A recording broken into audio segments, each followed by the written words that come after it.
আরে মন্দুরা বৌদি, আসো, ভাবছিলাম কখন আসবা। বাবা, কালকে বিয়ে বাড়ি যাওনি? তো যাওনি, ভালো করেছো। কি খাওয়ান খাইয়েছে, ছি ছি ছি, ছি। একখান ছেলে তা একটু খাসির মাংস খাবে না? বাবা তো চাকরি করে। আমাদের কথা বাদ দাও, তিনটা তো মেয়ে, যতই বাবা চাকরি করুক খাওয়ানো যায় নাকি তাই? কত ফটো ছেড়েছে বাবুর ফোনে, তো দেখলাম সকাল থেকে। বাবা, এই ধরে ওই ধরে, বাপরে বাপ, আমাদের বেলা ওইসব ছিল না বলো। ইস, আর গয়না একটাও তো মনে হলো না সোনার, ওই গলার চিকটা শুধু সোনা। কি বিয়ে করে নিয়ে এসছে! আমার মেয়েদের বিয়ে দেবো, দেখো খুনি কত সোনার গয়না, পুরো গা ভরিয়ে দেবো।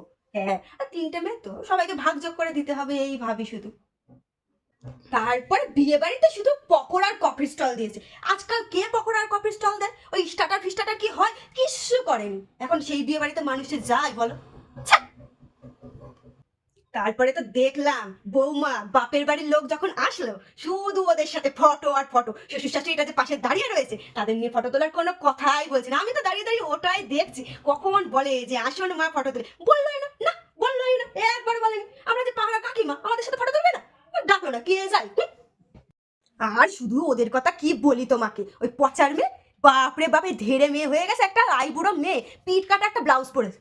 কি সব এখন দিনকাল বেরিয়েছে, বাবা বাপ মাও বোধহয় কিচ্ছু বলে না, পিট কাটা ব্লাউজ পরে এই দিকে আর ওইদিকে, এই দিকে আর চোখে জানে না বাড়ির কুচি পড়ছে দেখে। ছি! বউটাকে দেখতে হ্যাঁ ভালো লাগছিল, তা লাগবে না 25 না 30 হাজার টাকা দিয়ে ময়দা ঠুকেছে মুখে, ময়দা। বাবা, আমার মেয়েদের বিয়ে দেবো, শুধু শুধু সাজাবো, দেখো কত ভালো লাগে, ওইসব ময়দা ঠোকাবো না আমি।